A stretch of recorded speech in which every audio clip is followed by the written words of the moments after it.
आज हम आपके समक्ष एक ऐसे विषय पर अपने विचारों को रखने जा रहे हैं जिसको जनमानस ने बिल्कुल व्यावहारिक रूप से भुला दिया है। भारत की संपूर्ण प्राचीन संस्कृति को उपेक्षा भाव से एक तरफ उठाकर रख दिया है। बड़ी विडंबना की बात यह है कि अब लगता ऐसा है कि ये अतीत का गौरव धूमिल होता चला जाएगा और प्रत्येक व्यक्ति की नज़र से ओझल सदा के लिए हो जाएगा। लेकिन हम समस्त लोगों का प्रयास ऐसा रहेगा कि हम इसको ओझल नहीं होने दें और आप सब लोगों के मनों में इस विचार के प्रति अत्यंत तीव्रता का भाव पैदा कर सकें। वो विषय है कि नव संवत्सर जो चैत्र शुक्ला प्रतिपदा को प्रारंभ होता है, वो आखिर चैत्र शुक्ला प्रतिपदा को ही क्यों प्रारंभ होता है, इसका वैज्ञानिक और ज्योतिष प्रधान क्या क्या कारण हैं जो आज तक लोगों ने गलत प्रस्तुत किए हैं। सबसे पहली बात तो मैं इस अवसर पर आप सभी के समक्ष एक बात स्पष्ट कर देना चाहता हूँ। भारत का जो अतीत गौरव गरिमामय इतिहास रहा है, उस इतिहास की संपूर्ण झलक अतीत के झरोके से हमें दिखाने के लिए महर्षि दयानंद सरस्वती ने सतत प्रयत्न किया है। वो ऋषियों की परंपरा में सृष्टि के आदिकाल से लेकर अब तक निरंतर जुड़े रहे और उन्होंने इस आर्य जाति की बेसुध प्रसुप्त निशा को हटाकर उन्होंने आर्य जाति का गौरव जागृत अवस्था में उत्पन्न करने के लिए जो महान प्रयत्न किए हैं, वो हम सबके द्वारा स्मरणीय रहने चाहिए और श्लाघनीय होने चाहिए। आज दुनिया में संवत्सर जो मनाया जाता है और नव वर्ष का जो प्रारंभ किया जाता है, वो आप सब जानते हैं कि जनवरी से प्रारंभ करते हैं लोग। वो सर्वथा असत्य और अवैज्ञानिक है। मेरे संपूर्ण देश का जो काल गणना है, वो ज्योतिष और सृष्टि के प्रथम परमाणु के संयोग से लेकर और उससे पहले की आंतरिक क्रियाओं से लेकर सृष्टि बनने पर्यंत ऋषि मुनियों ने इसकी काल गणना की है। और इस काल गणना में लोगों ने कई प्रकार से काल गणना करने का प्रयास किया। नंबर 1 धार्मिक आधार पर, नंबर 2 वैज्ञानिक आधार पर, नंबर 3 आर्यों के सृष्टि के आदिकाल से लेकर अब तक आर्यों का जो इतिहास और ज्योतिष शास्त्र का जो ज्ञान रहा है, उसके आधार पर ये गणना की गई है। धार्मिक आधार में जो जितने भी मत पंथ संप्रदाय मजहब हैं, इन सब को हम समावेश करना चाहते हैं। ईसाई है, पारसी है, जैन हैं, बौद्ध हैं, मुसलमान हैं, ये सब कुल मिलाकर मत पंथ संप्रदाय में धार्मिक आधार के नाम पर कहे जाते हैं। इन सब ने काल गणना की है। उनमें से कुछ काल गणनाएँ हमारे काल गणना से मिलती हैं, जैसे पारसी है, यहूदी है और बौद्ध हैं। इनमें और हमारे में काल गणना में कुछ समानता है। ये भी 12,000 दिव्य वर्षों का एक महायुग मानते हैं और हम भी मानते हैं और वो भी मानते हैं, ये हमें समानता है। लेकिन अन्यों में ये बात नहीं है। मुसलमान आदि जो हैं वो भेद है उनमें, और उनका कुल मिलाकर आज मैं बहुत विस्तृत में नहीं जा पाऊँगा, लेकिन मैं इतना ज़रूर कहूँगा कि कुल मिलाकर के इनकी जो स्थिति है वो 6-7 हज़ार वर्षों से आगे की ओर नहीं जाती है, ये वहाँ समाप्त हो जाते हैं। दूसरा वैज्ञानिक कारण है कि वैज्ञानिकों ने एक आर्थर होम्स नाम के एक राइटर हुए हैं, इंग्लिश में, यूरोपियन थे। उन्होंने एक पुस्तक लिखी थी द एज ऑफ अर्थ, अर्थात पृथ्वी की आयु कितनी कैसे है। तो इन्होंने उसमें भिन्न भिन्न प्रकारों से लोगों के मतों को संग्रहित किया है। पुस्तक अच्छी है, बहुत कम भाषा में उन्होंने बहुत कुछ कह देने का प्रयास किया है, लेकिन वो सब तथ्य उनके अमान्य इसलिए हो जाते हैं कि वो एक से दूसरे से वो मान्यता समता की नहीं रखते हैं। तो मैं आपसे निवेदन करना चाहता हूँ, इन्होंने कहा हम सूर्य ताप के द्वारा देखना चाहते हैं। दूसरा उन्होंने कहा हम भूताप के द्वारा देखना चाहते हैं। तीसरा उन्होंने कहा हम भूगर्भ के द्वारा देखना चाहते हैं। चौथा उन्होंने कहा हम समुद्र जल के माध्यम से देखना चाहते हैं। और पांचवा उन्होंने कहा रेडियो एक्टिविटी के आधार पर हम कालगणना देखना चाहते हैं। तो सूर्यताप के द्वारा 20 से 30 मिलियन वर्ष जाता है, भूताप के द्वारा 20 से 60 मिलियन वर्ष जाता है और भूगर्भ के द्वारा 300 तक जाता है और कभी 100 मिलियन तक जाता है। इस प्रकार से ये सब कहते हुए स्वयं राइटर लिखता है, ऑथर लिखता है कि ये सब मेरा लिखा हुआ अमान्य है। मैं इसको निरस्त इसलिए करना चाहता हूँ कि इनमें एक दूसरे से समता नहीं है, एक दूसरे को मानता नहीं है, सब मत भिन्न भिन्न होकर के अनैक्य हो जाते हैं और अनैक्य का कोई भी मत स्वीकार नहीं होता है। अब प्रश्न उत्पन्न होता है कि ये सब देखने की चीज आखिर है क्या, ये सब देखने की आवश्यकता क्यों पड़ती है। आवश्यकता वहां पड़ती है जहां इतिहास नहीं होता है और इतिहास का आधार ज्योतिष होता है।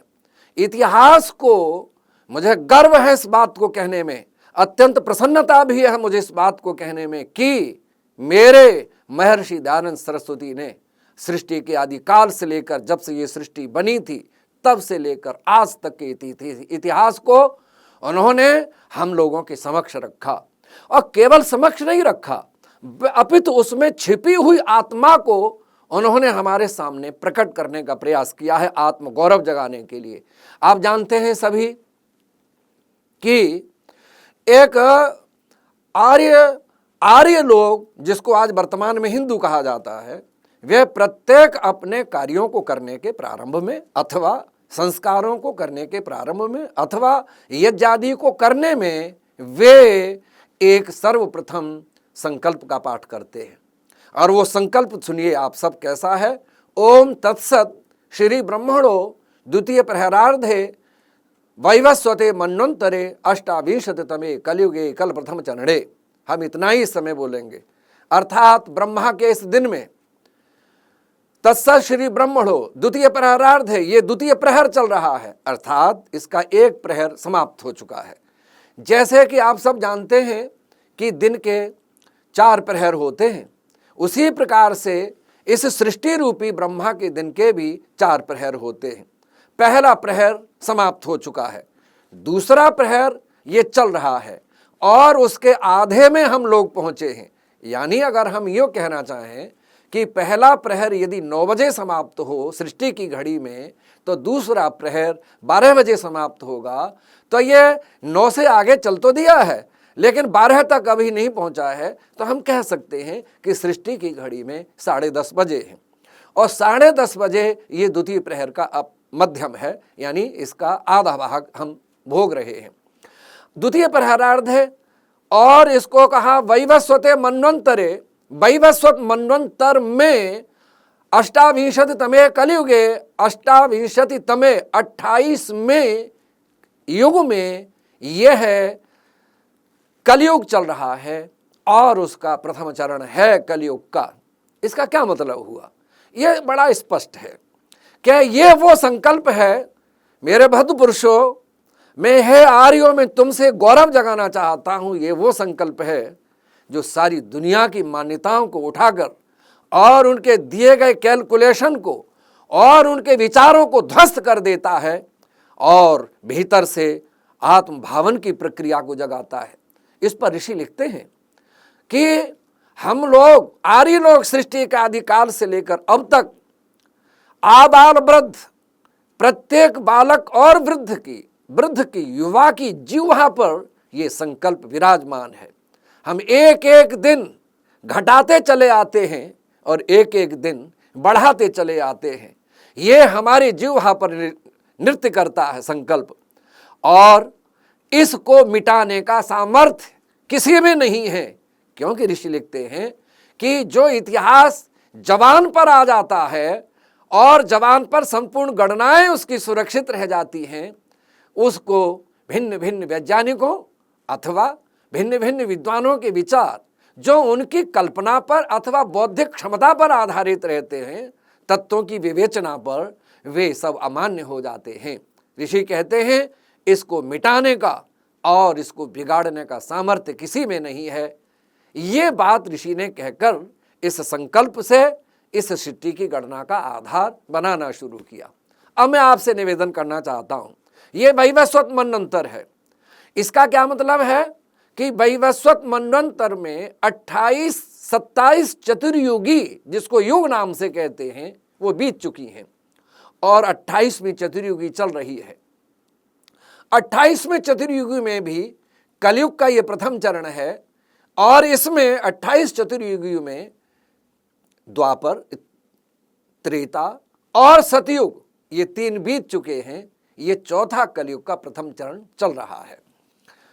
और वैवस्वत मनवंतर कहने का क्या मतलब हुआ? इससे एक और अगर हम पीछे चले जाएं तो समग्र सृष्टि के इतिहास को फिर रख देते हैं। देखो, प्रकृति एक मूल कारण, मूल उपादान है। उसमें क्रिया प्रारंभ हुई और उस क्रिया के प्रारंभ होने से परमाणुओं का पृथक पृथक पृथक्करण हुआ और उस परमाणुओं के मेल से द्वयणक बने, त्रिणक बने और चतुर्णक बने और सृष्टि की रचना शुरू हुई।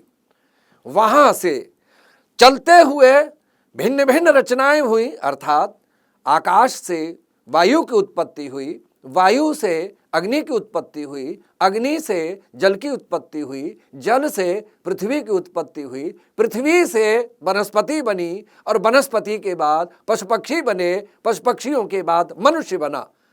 तो मनुष्य बनने से पूर्व पशु पक्षी बनने तक का जो काल है उसमें 6 मनवंतर व्यतीत हो चुके, अर्थात स्वयंभव और स्वारोचिष, ये तीसरे, चौथे, 5वें, 6ठे तक ये आते आते पशु तक रचना हुई।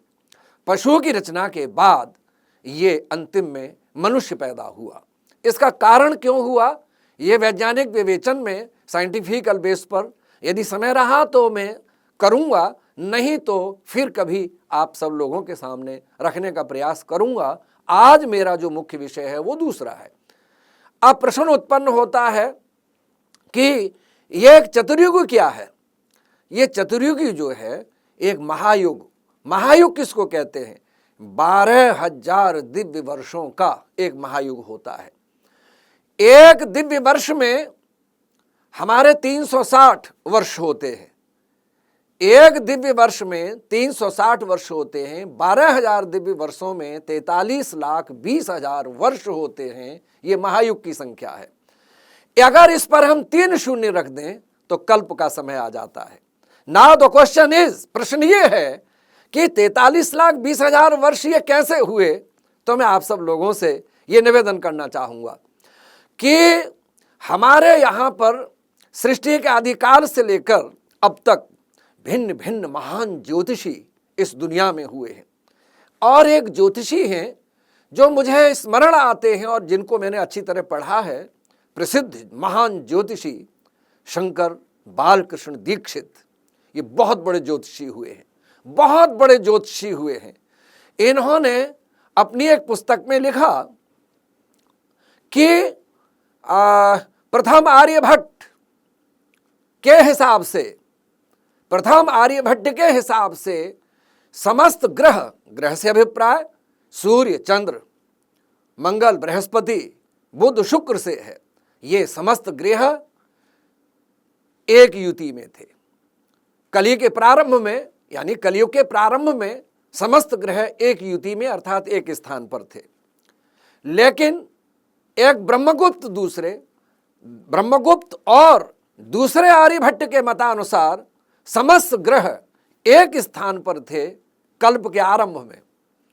और दूसरी बात यह है कि एक स्थान पर सूर्य सिद्धांत में मिलता है कि अस्मिन् युगस्यान्ते कृतयुगस्यान्ते अस्मिन् कृतयुगस्यान्ते सर्वे मध्यगता ग्रहा, अर्थात इस कृतयुग के अंत में अर्थात त्रेता के प्रारंभ में समस्त ग्रह एक स्थान पर थे। अब समस्त ग्रह एक स्थान पर थे, इसके कहने का तात्पर्य क्या है? यानी कल्प के आरंभ में इन ज्योतिषियों के हिसाब से कल्प के आरंभ में समस्त ग्रह एक स्थान पर थे, कली के प्रारंभ में समस्त ग्रह एक स्थान पर थे और त्रेता के आरंभ में समस्त ग्रह एक स्थान पर थे। सिद्ध ये हुआ कि जब जब युग प्रारंभ होंगे तब तब समस्त ग्रह एक स्थान पर होंगे, एक युति में होंगे। और एक युति में होंगे तो ये गणना किस प्रकार से होगी? तो हम निवेदन करना चाहते हैं कि एक युग, अब शतपथ ब्राह्मण में और वेद में इसकी कल्पना शब्द गलत बोल गया, कल्पना नहीं कहेंगे इसको, निश्चित तौर पर किस प्रकार से समस्त सृष्टि का भूत भविष्य में एक चित्र उपस्थित करते हैं। वो कहते हैं कि भूत भविष्य में सृष्टि का ये संपूर्ण एक काल रूपी घर है। इस काल रूपी घर को 1000 सहस्र यानी 1 सहस्र खंभों पर खड़ा किया हुआ है। अब बंधुओं मेरे मन में आया कि ये 1 सहस्र खंभे क्या हैं? तो हमने इस पर हिसाब लगाया कि 1 सहस्र चतुर्युगियों का नाम खंबा है। 1 सहस्र चतुर्युगी का मतलब है कि जो मैंने महायुग बोला था, जिसको दिव्य वर्षों में मैंने 12,000 दिव्य वर्ष बोले थे और मानुष वर्षों में मैंने इसको 43,20,000 वर्ष बोला था, ये 43,20,000 वर्ष ये महायुग है। और 1 सहस्र चतुर्युगी इस प्रकार की जिसमें व्यतीत हो जाती हैं, वो एक सृष्टि का पूरा घर अर्थात एक पूरा काल होता है।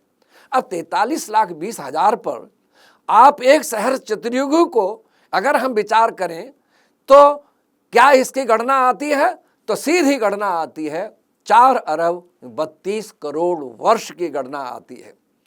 ये 4 अरब 32 करोड़ वर्ष में मैंने फिर सोचा कि 4 अरब 32 करोड़ वर्ष में शून्य की बात कर देते ठीक था, पर 4 3 2 को ही गणना में क्यों लेके आए? 5 6 7 लेके क्यों नहीं आए? 7 8 9 लेके क्यों नहीं आए? 4 3 2 की गणना क्यों की है इन्होंने? तब मैंने फिर खोज की इस पर। तब अथर्ववेद में मुझे एक मंत्र मिला और अथर्ववेद में देखेंगे आप सब लोग मस्त हो जाएंगे, कितना विचित्र स्वरूप वर्णन करता है वो और कैसी काल गणना देता है। वो कहता है शतन्ते हायनान द्वे युगे त्रीणि चत्वारि कृण्वः, अर्थात कि शतन्ते अयुतम अर्थात 100 अयुत के सामने हम 4 3 2 रख दें तो वो एक सृष्टि की आयु निकल आती है। हमने हिसाब लगा के देखा कि एक अयुत जो है वो 10,000 वर्षों के बराबर है। एक अयुत 10,000 वर्षों के बराबर है। तो 100 अयुत 10 लक्ष के बराबर है। क्या मतलब हुआ कि अगर हम 7 शून्य रख दें तो 100 अयुत हो जाते हैं। 7 शून्य यदि रख दें तो 100 अयुत हो जाते हैं। वेद कहता है, अथर्व कहता है कि 7 शून्य लिख दो और उनके आगे 4 3 2 लिख दो, 2 3 4 लिख दो, द्वे युगे त्रीणि चत्वारि कृण्वः, 2 3 4 लिख दो तो ये निकल आता है। अब आप प्रश्न मुझसे करेंगे कि आप तो 4 3 2 की बात कर रहे थे, ये 2 3 4 कहां से आ गया? तो हम आपसे निवेदन करें, 2 3 4 का सिद्धांत ये है अंकानां वामतो गति, अंकों की उल्टी गिनती होती है। आजकल के भी जो सैटेलाइट्स वगैरह छूटते हैं तो वहां सीधा बोला जाता है, अब इनकी उल्टी गिनती शुरू हो गई और वहां आते ही सीधे वो क्रिया में आ जाते हैं। ऐसे ही यहां पर है 07 लिखकर हमने 2 3 4 लिखा था। अंकानां वामतो गति, अंकों की उल्टी गिनती होती है, इसलिए 4 3 2 को 2 3 4 को हम 4 3 2 कहेंगे। तो 4 3 2 को लिखते ही ये 4 अरब 32 करोड़ वर्ष की आयु वेद के हिसाब से हो जाती है। और साहब मैं आप सब लोगों से निवेदन करूंगा कि ये हमारा सौभाग्य है, इस भारत की धरती पर भिन्न भिन्न प्रकार के अत्यंत उत्तम प्रसिद्ध विद्वान महाज्योतिषी लोग हुए हैं। उन्होंने वेद के आधार पर इसकी गणना करके देखा है और गणना करके ये सब तथ्य निकाले हैं उन्होंने। अब जो मैं आपसे निवेदन कर रहा था कि ये जो 7 ग्रह एक युति में होते हैं, इसका क्या कारण है, तो मैं हाथ जोड़ के आप सबसे निवेदन करूंगा कि 7 ग्रह एक युति में जब आते हैं, चाहे वो कल्प का आरंभ हो, चाहे वो त्रेता का आरंभ हो, चाहे वो द्वापर का आरंभ हो और चाहे वो कली का आरंभ हो, मेरे मित्रों ये कलयुग ही समस्त युगों का मानदंड है। इस कलयुग से ही समस्त युग नापे जाते हैं। कलयुग का अर्थ क्या है? कली संख्याने, अर्थात जो समस्त युगों की संख्या प्रदान करता है। अब आप कहेंगे श्रोत्री जी कि बात क्या है ये कि कलयुग जो है वो समस्त युगों का मानदंड है। वो इसलिए कि 7 ग्रह एक युति में जब आते हैं, एक स्थान पर जब आते हैं और वो एक स्थान से हटकर फिर जब कभी वापस लौटते हैं, अपने स्थान पर वापस जब आते हैं दूसरे युग को प्रारंभ करने के लिए, तो मुझे खुशी है ये कहने में कि 7 ग्रह एक स्थान से हटकर भिन्न भिन्न अपने अपने स्थान पर जब वो चले जाते हैं, फिर कभी जब एकत्रित होते हैं तो उसका काल जो है वो 4,32,000 वर्ष ही होता है। यानी महायुग का 10वां भाग, महायुग का 10वां भाग जो 43,20,000 वर्ष महायुग के थे, उसका ठीक 10वां भाग जो है वो एक कलयुग बन जाता है। और एक कलयुग की आयु हुई 4,32,000 वर्ष।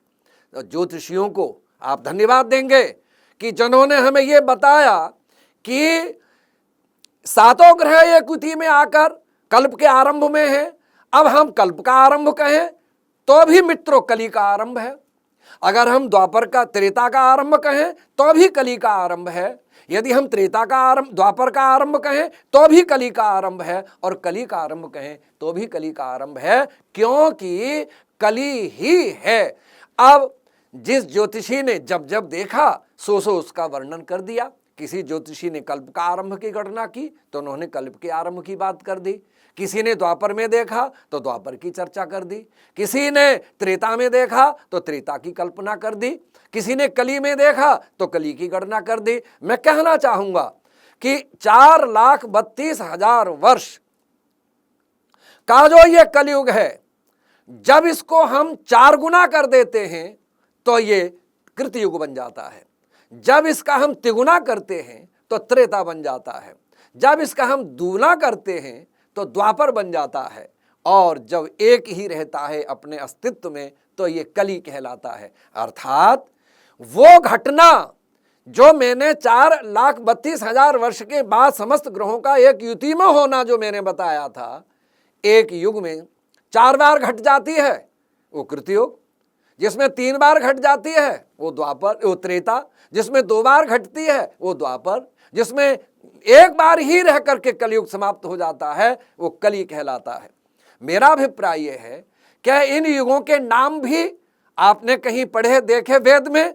हाँ, हमने यजुर्वेद के 18वें अध्याय के 30वें मंत्र में हमने इन युगों के नाम भी देखे। कृतयुग का नाम दिया वहां, त्रेता का नाम दिया वहां, द्वापर का नाम दिया, और कली का एक विशेष नाम है जो बहुत बड़ी नक्षत्र विज्ञान को, राशि विज्ञान को खोलता है, और उसका नाम है आस्कंद।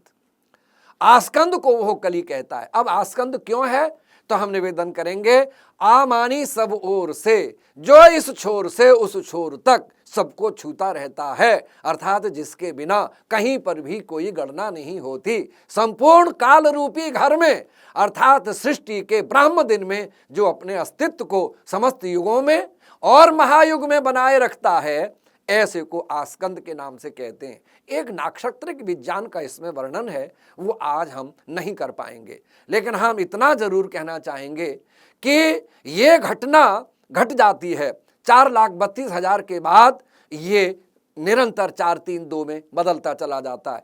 ऋषियों ने मुनियों ने जो काल की संज्ञा बांधी है वो इसलिए बांधी है कि हम सुगमता से सृष्टि के संपूर्ण काल विज्ञान को, गणना विज्ञान को कैलकुलेट सूर्य के सिद्धांत के आधार पर कर सकें। आप एक बात और निवेदन करना चाहूंगा, फिर अगली बात करूंगा, और वो ये है कि वेदों में नाम दिए, बात एक अलग है। अथर्व में नाम दिया, वो बात एक अलग है। इनके नाम भी दिए, इनकी आयु भी दी, इनकी गणना भी दी, गणना करने का प्रकार भी दिया, ये बात भी अलग है। लेकिन आश्चर्य ये है कि वेद के अक्षरों की संख्या जब ऋषियों ने गिननी शुरू की, वहां पर भी यही संख्या मिली 4-3-2 की। अब देखिए कैसे।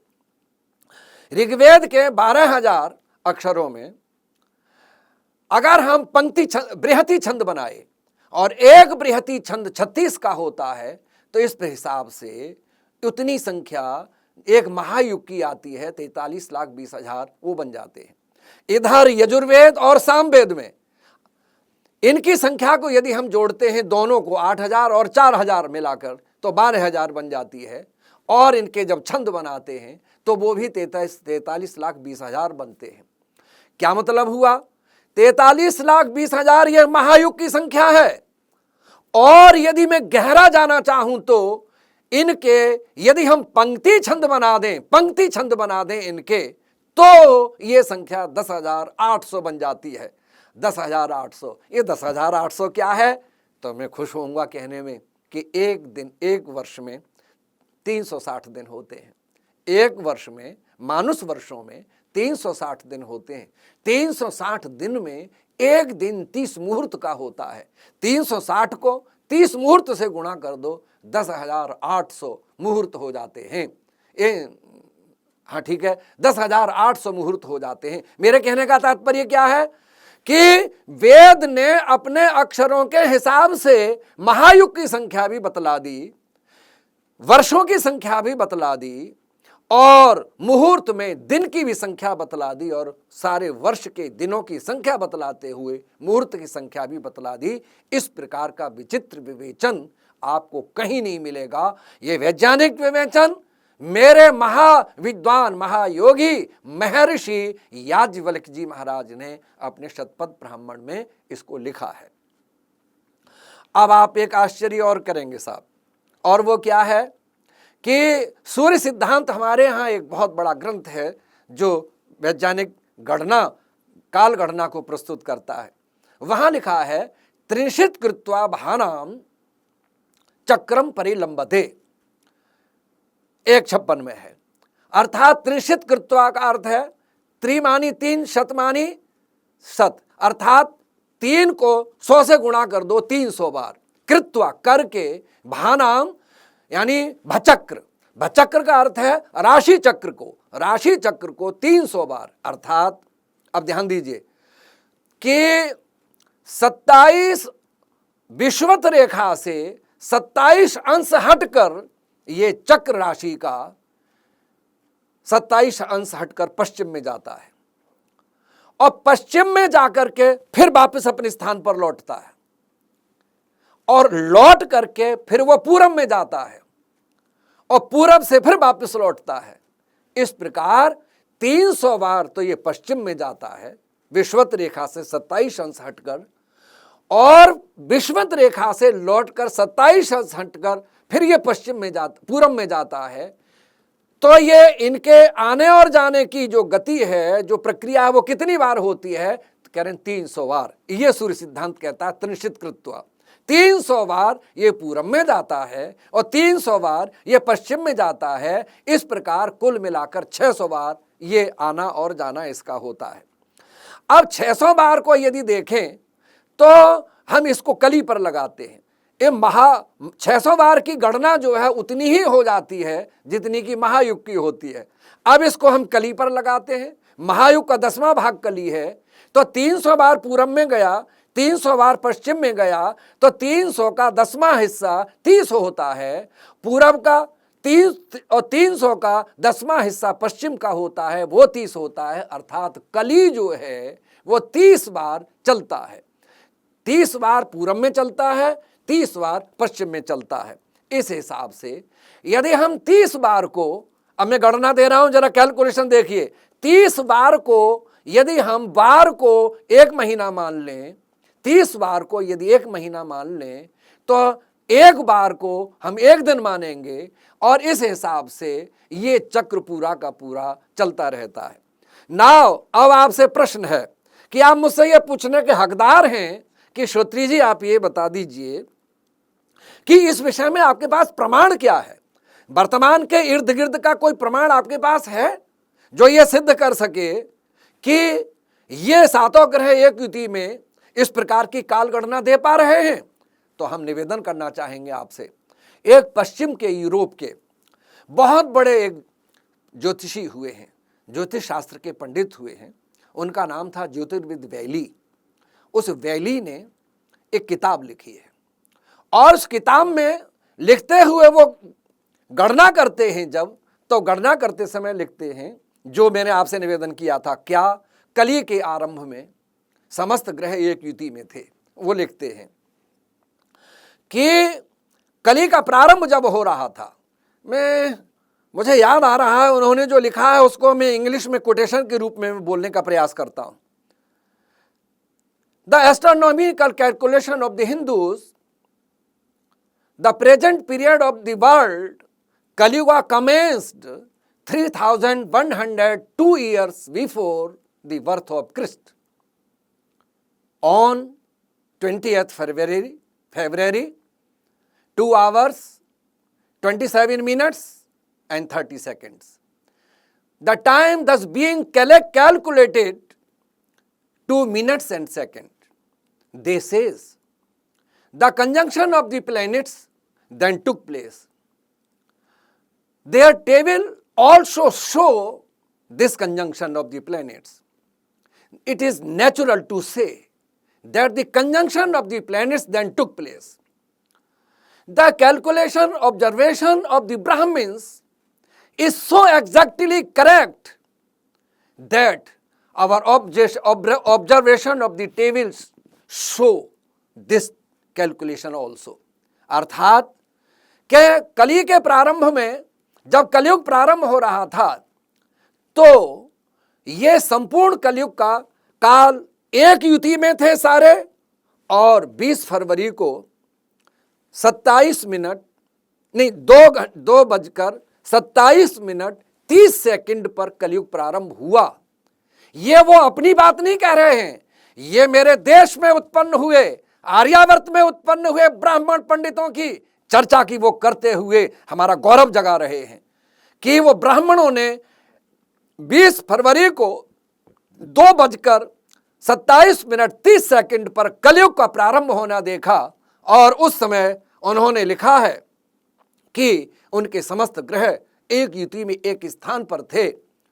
और वो लिखता है कि ये ऑब्जर्वेशन, ये उनका कैलकुलेशन, एस्ट्रोनॉमिकल कैलकुलेशन इतना एग्जैक्टली करेक्ट था कि मैंने अपनी टेबल में भी जो मैंने गणना की है उस टेबल में भी देखा कि सातों ग्रह एक युति में थे।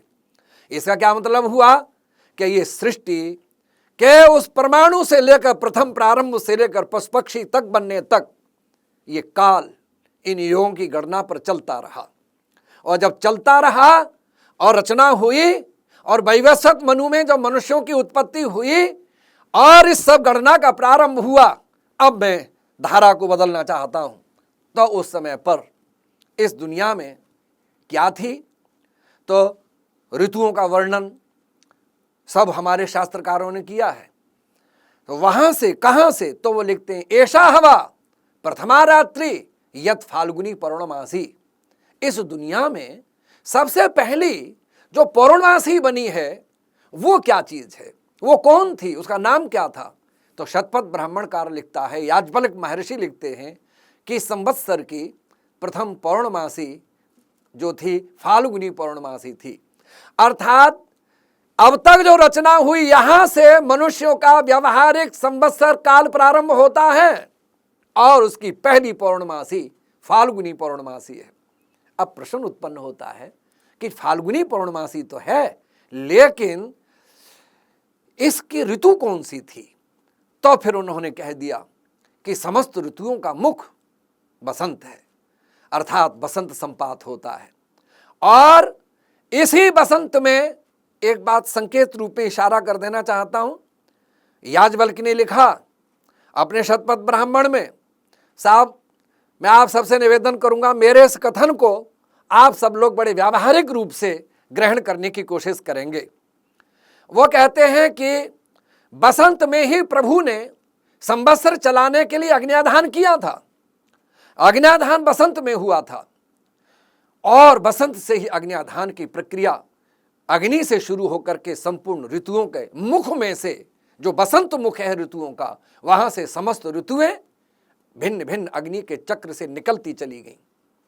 यही कारण है कि हमारे यहां पर भी ऋषियों के द्वारा जो यज्ञ संपादित हुए, जिनका नाम है अग्निहोत्र से लेकर अश्वमेध पर्यंत जो यज्ञ हैं, जो ब्रह्मांड की प्रत्येक क्रिया का वर्णन करते हैं, उन समस्त एक वर्ष पर्यंत चलने वाले सोमयाग आदि जो यज्ञ हैं उनके अग्न्याधान भी बसंत में होते हैं। और एक बात कह दूं आपसे, मेरे जीवन के काल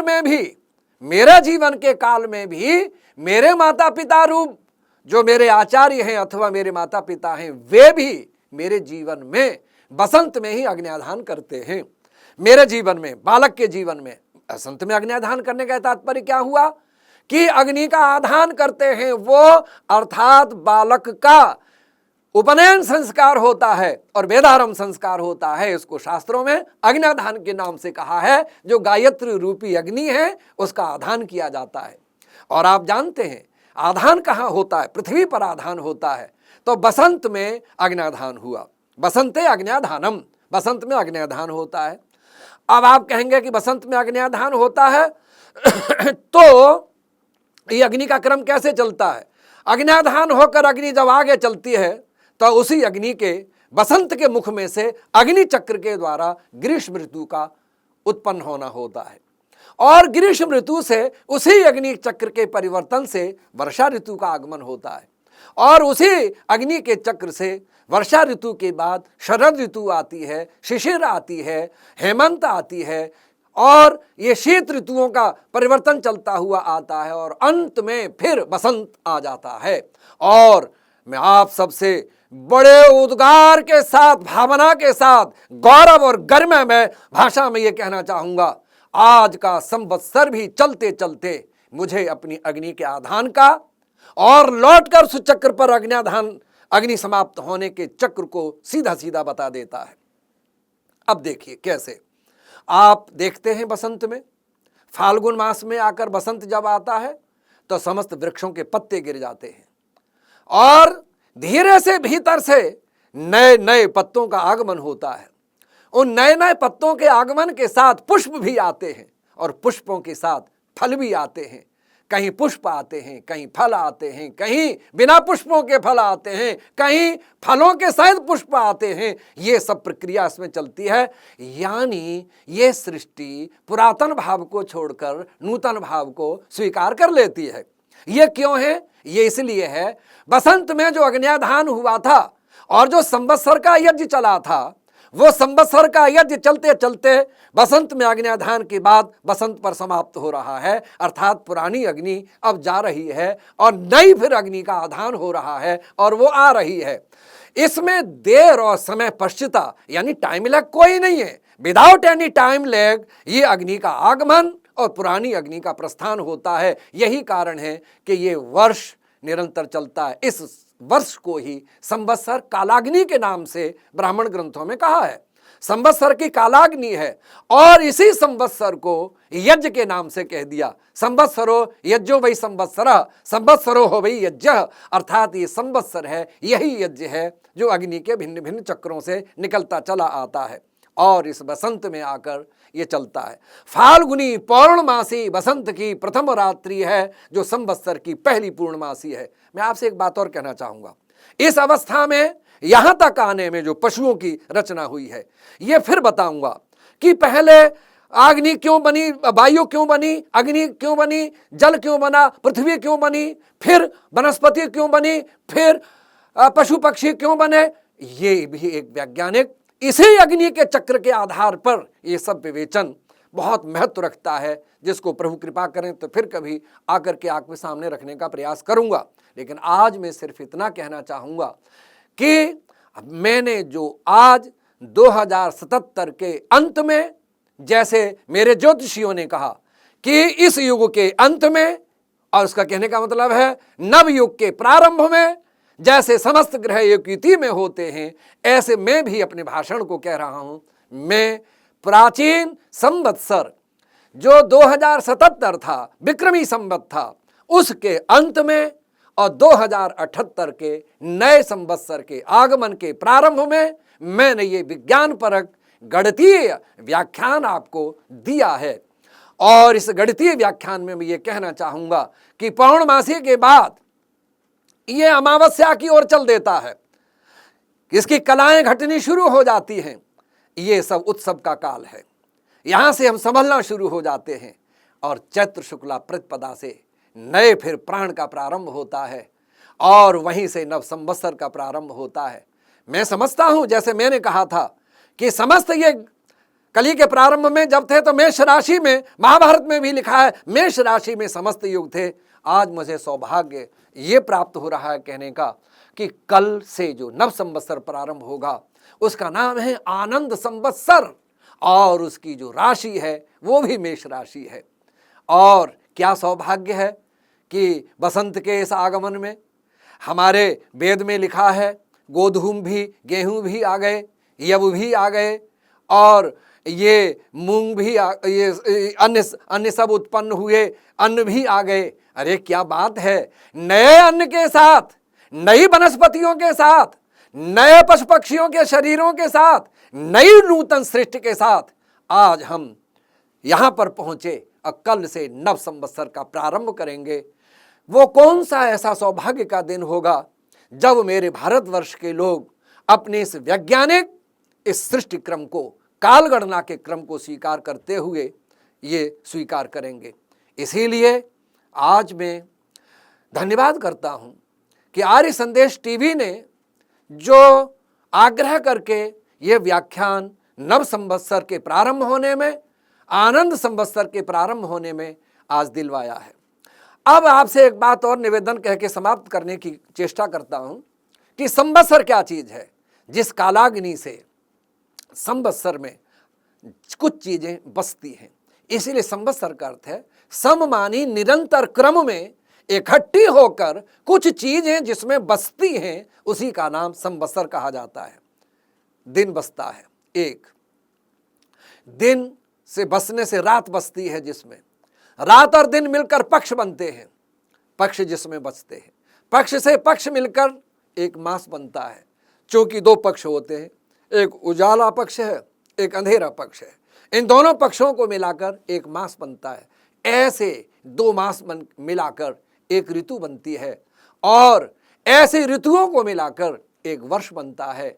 और ये कालाग्नि का चक्र है जो चलता हुआ भिन्न भिन्न ऋतुओं में, ऋतु का क्या अर्थ है, ऋतु ऋतु अवसरे अवसरे ऋच्छति गच्छति इति ऋतु, जो आगच्छति इति ऋतु, अर्थात जो काल के अग्नि के चक्र पर चलती हुई भिन्न भिन्न समयों में कालाग्नि के माध्यम से आती रहती है, जाती रहती है अवसर अवसर पर, और संसार में भिन्न भिन्न प्रकार के रसों को बदलती हुई, भिन्न भिन्न गांठों को लगाती हुई, गांठों में पर्व मनाती चली जाती है। मैं समझता हूं कि मेरे पर्वों में जहां और पर्व मनाए जाते हैं, उन समस्त पर्वों में सबसे बड़ा पर्व यदि कोई है तो उसका नाम है नव संवत्सर का पर्व।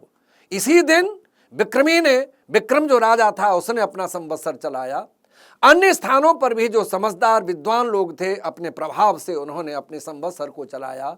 और महर्षि दयानंद सरस्वती जी ने भी नव संवत्सर की चैत्र शुक्ला प्रतिपदा को कल्पना की है। इसका अर्थ हुआ कि यही सृष्टि चैत्र शुक्ला प्रतिपदा से प्रारंभ होती है व्यवहार में, और ये चलते हुए हम यहीं पर समाप्त करते हैं। इसीलिए मैं आर्य संदेश टीवी का धन्यवाद करता हूँ, आर्य प्रतिनिधि सभा का भी धन्यवाद करता हूँ कि जिन्होंने साधारण जनमानस के लिए इतना वैज्ञानिक गणना पर आधारित नव संवत्सर के अवसर पर यह कार्यक्रम व्याख्यान के रूप में मेरा लिया है, और सभी लोग इससे लाभान्वित होंगे। इन शब्दों के साथ मैं सबका धन्यवाद करता हुआ और आपको भी धन्यवाद करता हुआ अपने व्याख्यान को विराम देता हूँ। धन्यवाद आप सबका। नमस्ते।